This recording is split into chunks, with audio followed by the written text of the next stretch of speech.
സഖാക്കളോടാണ്. സഖാക്കളെ, നിങ്ങളുടെ കാലാവധി, നിങ്ങളുടെ രാജാവിൻ്റെ കാലാവധി തീരാൻ ഇനി വെറും വിരലിലെണ്ണാവുന്ന ദിവസങ്ങൾ മാത്രം ബാക്കി.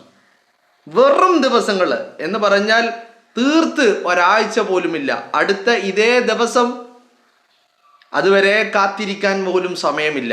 അപ്പോൾ വെറും കുറഞ്ഞ സമയം മാത്രമാണ് നിങ്ങൾക്ക് ബാക്കിയുള്ളത്. ഈ സമയത്തിനുള്ളിൽ നിങ്ങളെ കൊണ്ട് പറ്റുമെങ്കിൽ രാഹുൽ മാങ്കൂട്ടത്തിനെതിരെ ഒരു പീഡന പരാതി കൂടി പിണറായി വിജയൻ്റെ മുന്നിൽ എത്തിക്കണം. നിങ്ങൾ പിണറായി വിജയൻ്റെ മുഖ്യമന്ത്രി ഓഫീസിൽ എത്തിക്കണം. ഒരു പരാതി കൂടി ദയവ് ചെയ്ത് ഒരെണ്ണം, മിനിമം ഒരെണ്ണമെങ്കിലും നിങ്ങൾ രാഹുൽ മാങ്കൂട്ടത്തിനെതിരെ ഒരു പരാതി പിണറായി വിജയൻ്റെ ഓഫീസിലേക്ക്. അതെന്ന് പറഞ്ഞാൽ, കാരണം ഇനി അവിടെ നിന്ന് ഇറങ്ങിക്കഴിഞ്ഞാൽ ഇത്തരം ചാൻസുകളില്ല. അപ്പോൾ അവിടെ നിന്ന് ഇറങ്ങുന്നതിന് മുൻപ് ഒരു പരാതി പിണറായി വിജയൻ്റെ ഓഫീസിലേക്ക് രാഹുൽ മാങ്കൂട്ടത്തിനെതിരെ ഒരു പീഡന പരാതി ഒന്നുകൂടി സ്ട്രോങ് ആയിക്കോട്ടെ. കുറച്ചുകൂടി വൈകൃതങ്ങളും അക്രമവും അതുപോലെ ക്രൂരതയും ഒക്കെ കുത്തി നിറച്ച് മാക്സിമം രാഹുൽ എന്ന് പറയുന്ന വൈകൃതത്തെ ഇങ്ങനെ ചിത്രീകരിച്ച് വെച്ചിട്ടുള്ള ഒരു പരാതി ആയിക്കോട്ടെ. ഒരു പരാതി കൂടി 4-ാം തീയതി ലാസ്റ്റ് ദിവസങ്ങളാ, ലാസ്റ്റ് അവസാന മണിക്കൂറുകളാ സഖാക്കൾക്ക് മുമ്പിലുള്ളത്. ഒരു ഗോൾഡൻ ചാൻസ് ആണ്.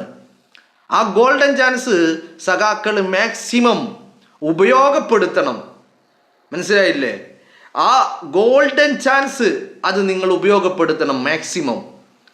വളരെ കുറഞ്ഞ സമയം മാത്രമാണ് നിങ്ങളുടെ മുമ്പിലുള്ളത്. ഒരു പരാതി കൂടി നിങ്ങൾ രാഹുൽ മാങ്കൂട്ടത്തിനെതിരെ മാക്സിമം ക്രൂരതകളും മർദ്ദനവും പീഡനവും വൈകൃതങ്ങളും ഒക്കെ കുത്തി നിറച്ച ഒരു പരാതി കാണുമ്പോൾ ആ വ്യക്തിക്ക്, ഇപ്പോൾ പിണറായി വിജയൻ ആ പരാതി കാണുമ്പോൾ ആ ഉടനടി രാഹുൽ മാങ്കൂട്ടത്തിലെ തൂക്കിക്കൊല്ലാൻ അയാൾക്ക് മനസ്സിൽ തോന്നണം. അങ്ങനെ ക്രൂരതകൾ നിറച്ചിട്ടായിരിക്കണം ഒരു പരാതി. നിങ്ങളൊരു പരാതി രാഹുലിനെതിരെ നിങ്ങൾ കൊടുക്കുമോ? ദയവ് ചെയ്തിട്ട് ഒരു പരാതി കൂടി രാഹുൽ മാങ്കൂട്ടത്തിനെതിരെ ഇറങ്ങുന്നതിന് മുമ്പ്. ഈ സമയം തീരാൻ പോവുക, അവസാന ലാപ്പിലാണുള്ളത്. അവസാന ലാപ്പെന്ന് പറയാൻ പറ്റൂല, അവസാന മീറ്ററുകൾ, വെറും കുറഞ്ഞ മിനിറ്റുകൾ മാത്രമാണ് നിങ്ങൾക്ക് മുമ്പിലുള്ളത്. ആ വരും മണിക്കൂറുകളിൽ ഒരു പരാതി കൂടി രാഹുൽ മാങ്കൂട്ടത്തിനെതിരെ നിങ്ങൾ കൊടുക്കുമോ? ഞാനിത് ചോദിക്കുമ്പോൾ പ്രിയപ്പെട്ട പ്രേക്ഷകർ കരുതരുത് ഇവനെന്താ വട്ടായോ, ഇവൻ രാഹുൽ മാങ്കൂട്ടം വിരോധിയാണോ? അല്ലടോ, ഞാൻ രാഹുൽ മാങ്കൂട്ടത്തിനെ പിന്തുണക്കുന്ന സപ്പോർട്ട് ചെയ്യുന്ന വ്യക്തിയാണ്. മനസ്സിലായില്ലേ? എന്തുകൊണ്ട് പിന്നെ ഇത് ചോദിക്കുന്നു എന്ന് ചോദിച്ചാൽ ഇപ്പോഴത്തെ സിറ്റുവേഷൻ അങ്ങനെയാ. ഇപ്പം രാഹുൽ മാങ്കൂട്ടം ഇപ്പം എല്ലാ ദിവസവും പൊതുജനം എന്താ ശ്രദ്ധിക്കുന്നത് അറിയോ? രാഹുൽ മാങ്കൂട്ടത്തിൻ്റെ എന്തെങ്കിലും പുതിയ പ്രതികരണങ്ങളുണ്ടോ? രാഹുൽ മാങ്കൂട്ടത്തിൻ്റെ എന്തെങ്കിലും വീഡിയോ ഉണ്ടോ? രാഹുൽ മാങ്കൂട്ടത്തിൻ്റെ എന്തെങ്കിലും രീതിയിലുള്ള പോസ്റ്റുകൾ പുറത്തേക്ക് വരുന്നുണ്ടോ എന്ന് പറഞ്ഞാൽ ജനം അയാളുടെ പ്രതികരണങ്ങൾക്ക് ലൈക്ക് അടിക്കാൻ കൈതരിച്ച് നിൽക്കുന്നത് പോലെയാണ് ജനങ്ങളുടെ ഓരോ പ്രവൃത്തിയും കണ്ടാൽ മനസ്സിലാകുന്നത്. അയാളുടെ വീട്ടിലെ അയാളുടെ കുടുംബകാര്യങ്ങൾ പോലും പൊതുസമൂഹവുമായി പോസ്റ്റ് ഷെയർ ചെയ്ത് കഴിഞ്ഞാൽ ഉടനടി മില്യൺ കണക്കിന് വ്യൂകളും ലൈക്കും ഷെയറും കമൻസും ഒക്കെ നിറഞ്ഞാടുകയാണ്. ജനം അതുകൊണ്ട് പിടിച്ച് ആഘോഷിക്കുകയാണ്. ഇപ്പം കഴിഞ്ഞ ദിവസം രാഹുൽ മാങ്കൂട്ടത്തിൽ പങ്കുവെച്ച അയാളുടെ സഹോദരിയുടെ മകളുടെ ഒരു നൂലുകെട്ടുമായി ബന്ധപ്പെട്ട ചില വീഡിയോകൾ ജനം ഏതർത്ഥത്തിലാണ് അതിനെ സ്വീകരിക്കുന്നത്? എന്തൊരു സ്വീകാര്യതയാണ് ആ മനുഷ്യനിക്ക്. യഥാർത്ഥത്തിൽ സഖാക്കൾ ഒരു ഭാഗത്ത് നിന്ന് വേട്ടയാടിയപ്പോൾ മറുഭാഗത്ത് ജനമനസ്സുകളിലേക്ക് രാഹുൽ മാങ്കൂട്ടം ഇങ്ങനെ അനസ്യൂയം സഞ്ചരിച്ചു കൊണ്ടിരിക്കുകയായിരുന്നു. ജനമനസ്സുകളിൽ രാഹുൽ മാങ്കൂട്ടത്തിനുള്ള സ്വീകാര്യത ഇങ്ങനെ വർദ്ധിച്ചു കൊണ്ടേയിരിക്കുകയായിരുന്നു. ജനം അയാൾക്കൊപ്പം നിൽക്കുകയായിരുന്നു. ജനം അയാളെ ഏറ്റെടുക്കുകയായിരുന്നു. നന്ദിയുണ്ട് സഖാക്കളെ, നന്ദിയുണ്ട്, നന്ദിയുണ്ട്, നന്ദിയുണ്ട്. നിങ്ങളുടെ വേട്ടയാടലുകൾ ഞാനിങ്ങനെ ആലോചിക്കുക കേട്ടോ. 2025 ഓഗസ്റ്റ് മാസത്തിൽ ഓഗസ്റ്റ് 20-ാം തീയതിയാണ്. ഓഗസ്റ്റ് 20-നോ 19-നോ എന്തായാലും ഓഗസ്റ്റ് 20-ാം തീയതി അല്ലെങ്കിൽ 19-ാം തീയതി ഈ ദിവസങ്ങളിലാണ് രാഹുൽ മാങ്കൂട്ടത്തിനെതിരെ ആദ്യ വെടി പൊട്ടുന്നത്. ആദ്യ ബോംബ് പൊട്ടുന്നത് 2025 ഓഗസ്റ്റ് 19-ാം തീയതി അല്ലെങ്കിൽ 20-ാം തീയതി ഓഗസ്റ്റ് മാസത്തിൽ. അന്ന് ഞാൻ ഇങ്ങനെ നോക്കുമ്പോൾ അതിനുശേഷം കണ്ട രാഹുൽ മാങ്കൂട്ടം അതൊരു വേറൊരു രാഹുൽ മാങ്കൂട്ടമായിരുന്നു. അത് ഞാൻ പറയുന്നത് അയാളുടെ സ്വീകാര്യത എന്തിനു വേണ്ടിയാണോ രാഹുലിനെതിരെ ഈ പറയുന്ന സഖാക്കള് പടപ്പുറപ്പാടുമായി ഇറങ്ങിത്തിരിച്ചത്, അവരുടെ ഉദ്ദേശ ലക്ഷ്യം അവർക്ക് നേടിയെടുക്കാൻ സാധിച്ചില്ല എന്നുള്ളതാണ്.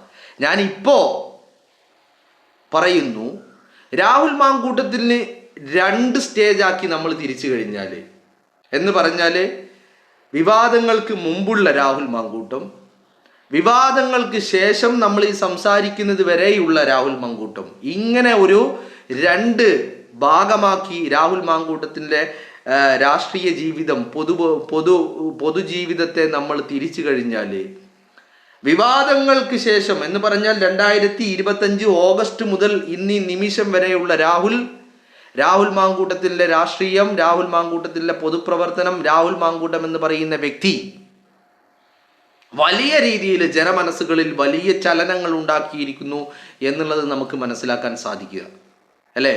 അപ്പോൾ ഇതിനൊക്കെ കാരണക്കാരാരാ? സഖാക്കള് രാഹുലിനെ വേട്ടയാടാൻ ഒരു ഭാഗത്ത് ഒരുമിച്ച് കൂടിയപ്പോൾ അത് രാഹുൽ മാങ്കൂട്ടത്തിനുള്ള ഫ്യുവലായി, ഇന്ധനമായി മാറി എന്നുള്ളതാണ് അതിൻ്റെ യാഥാർത്ഥ്യം എന്ന് പറയുന്നത്. മനസ്സിലായില്ലേ? ഈ പടച്ചു വിട്ട ഓരോ നുണകളും, ഓരോ പരാതികളും, ഓരോ വ്യാജങ്ങളും ഒക്കെ ജനത്തെ രാഹുൽ മാങ്കൂട്ടത്തിലേക്ക് ഇങ്ങനെ അടുപ്പിച്ചു എന്നുള്ളതാണ് അതിൻ്റെ യാഥാർത്ഥ്യം എന്ന് പറയുന്നത്. അതുകൊണ്ട് തന്നെയാണ് ഞാനിപ്പോൾ നിങ്ങളുടെ മുന്നിൽ വെച്ച് ചോദിക്കുന്നത് സഖാക്കളെ, ഈ അവസാന ലാപ്പില്, അവസാന മണിക്കൂറില് രാഹുലിനെതിരെ ഒരു പരാതി കൂടി പിണറായി വിജയന്റെ മുന്നിലേക്ക്, ഇനി പിണറായി വിജയന്റെ മുന്നിലേക്ക് എത്തിക്കാനാണ് ബുദ്ധിമുട്ടെങ്കിൽ കേരളത്തിലെ പോലീസിന്റെ മുമ്പിലേക്ക് ഒരു പരാതി കൂടി എത്തിക്കാൻ, നിയമ വ്യവസ്ഥക്ക് മുന്നിലേക്ക് ഒരു പരാതി കൂടി എത്തിക്കാൻ നിങ്ങൾക്ക് സാധിക്കുമോ എന്ന് ചോദിക്കാൻ കാരണം അത് മറ്റൊന്നിനും വേണ്ടിയല്ല. അങ്ങനെ ഒരു പരാതി കൂടി ഉണ്ടായിക്കഴിഞ്ഞാൽ രാഹുൽ മാങ്കൂട്ടത്തിൻ്റെ ഇപ്പോഴുള്ള ആ ഒരു പഴയ രാഹുലിനെ നമുക്ക് വീണ്ടും തിരിച്ചു കിട്ടും. അയാളുടെ തിരിച്ചുവരവ് അത് അതിവേഗതയിലാകും എന്നുള്ളതാണ്. അപ്പം അതിനു വേണ്ടിയിട്ട് ഒരു പരാതി കൂടി രാഹുലിനെതിരെ നൽകാൻ സഖാക്കൾക്ക് സാധിക്കുമോ എന്ന് ചോദിക്കാനുണ്ടായ കാരണം എന്ന് പറയുന്നത് മനസ്സിലായില്ലേ? അപ്പോൾ ഈ കാണുന്ന സ്വീകാര്യത, ആ സ്വീകാര്യത തകർക്കുക, രാഹുൽ മാങ്കൂട്ടത്തിനെ യൂത്ത് കോൺഗ്രസിന്റെ അധ്യക്ഷ സ്ഥാനത്ത് നിന്ന് പുറത്താക്കുക, രാഹുൽ മാങ്കൂട്ടത്തിനെ MLA സ്ഥാനത്ത് നിന്ന് രാജിവെപ്പിക്കുക, ഇതൊന്നും ആയിരുന്നില്ല ഇവരുടെ ലക്ഷ്യം. രാഹുൽ മാങ്കൂട്ടം എന്ന് പറയുന്ന വ്യക്തിക്ക് കേരളത്തിൽ അങ്ങോളം ഇങ്ങോളം ഉണ്ടായ ഒരു സ്വീകാര്യതയുണ്ട്. ആ സ്വീകാര്യതയെ തകർക്കുക, ജനമനസ്സുകളിൽ അയാളോടുള്ള വെറുപ്പ് കുത്തി നിറക്കുക എന്നുള്ളതായിരുന്നു സഖാക്കളുടെ ലക്ഷ്യം എന്ന് പറയുന്നത്. എന്നിട്ടോ പണിയെടുത്തിട്ട് എന്താണ് അവസാനമുണ്ടായത്? ജനങ്ങളുടെ മനസ്സിൽ രാഹുലിന് സ്വീകാര്യത അല്ലെങ്കിൽ രാഹുലിനോടുള്ള സ്നേഹം, അതിന് പകരം വെറുപ്പ് നിറക്കുന്നതിന് പകരം ജനങ്ങൾ ഒന്നുകൂടി രാഹുലിനെ പിന്തുണക്കാൻ തുടങ്ങി. അതുവരെ രാഹുൽ മാങ്കൂട്ടത്തിനോട് സ്നേഹം കാണിക്കാത്ത ആളുകൾ രാഹുലിനെ സ്നേഹിക്കാൻ തുടങ്ങി, രാഹുലിന് അവരുടെ മനസ്സിൽ സ്ഥാനം നൽകാൻ തുടങ്ങി എന്നുള്ളതാണ് അതിൻ്റെ യാഥാർത്ഥ്യം എന്ന് പറയുന്നത്. അപ്പം അതുകൊണ്ട് ഒരു പരാതി കൂടി രാഹുൽ മാങ്കൂട്ടത്തിനെതിരെ അവസാനമായിട്ട് പറഞ്ഞാൽ നിങ്ങൾ ഇറങ്ങുന്നതിന് മുമ്പ് ഒരു പരാതി കൂടെ രാഹുൽ മാങ്കൂട്ടത്തിനെതിരെ ഒന്ന് നൽകാൻ നിങ്ങൾക്ക് സാധിക്കുമോ? സാധിക്കണം. പ്ലീസ്, ദയവുണ്ടാകണം സഖാക്കൾക്ക്. രാഹുൽ മാങ്കൂട്ടത്തിനെതിരെ ഒരു പരാതി കൂടി, കുറച്ചുകൂടി ക്രൂരതകൾ നിറച്ച്, എന്നിട്ട് മാധ്യമങ്ങൾക്ക് പരാതിയൊക്കെ കൊടുത്തിട്ട് നന്നായിട്ട് പൊടിപ്പും തുങ്ങലും വെച്ചിട്ട് ഈ മാധ്യമ ക്രിമികീടങ്ങളെ കൊണ്ട് അതിനെ ചർച്ച ചെയ്യിപ്പിക്കണം ഒരു 24 മണിക്കൂറും. വരും ദിവസങ്ങളിൽ അതാവട്ടെ ചർച്ച. മനസ്സിലായില്ലേ? അങ്ങനെ ചർച്ച ചെയ്ത് മറ്റൊരു കാര്യം കൂടി ഉണ്ട്. ഇപ്പം നിങ്ങളൊരു പരാതി കൊടുത്തു കഴിഞ്ഞാൽ മെയ് 4 റിസൾട്ട് വന്നു കഴിയുമ്പോൾ നിങ്ങളുടെ പരാജയത്തിൻ്റെ ഭാരം ഒന്ന് കുറക്കാൻ കഴിയും. നിങ്ങൾക്ക് എന്താക്കണം? തെരഞ്ഞെടുപ്പ് റിസൾട്ട് ചർച്ച ചെയ്യുന്നതിലും അധികം രാഹുൽ മാങ്കൂട്ടം വിവാദം കൂടുതൽ ചർച്ച ചെയ്യാൻ വേണ്ടിയിട്ട് ഈ മാധ്യമങ്ങളിലുള്ള അല്ലെങ്കിൽ ചാനലുകളിലുള്ള ക്രിമികീടങ്ങളോട്, നിങ്ങളുടെ PR വർക്കുകാരോട് നിങ്ങൾ ആവശ്യപ്പെടണം. അപ്പോൾ ആ തെരഞ്ഞെടുപ്പ് തോൽവിയുടെ ആഘാതം കുറക്കാനും നിങ്ങൾക്ക് സാധിക്കും. എന്താണെങ്കിലും ഇറങ്ങുന്നതിന് മുമ്പ് ഒരു പരാതി രാഹുലിനെതിരെ നിങ്ങളൊന്ന് കൊടുക്കണം.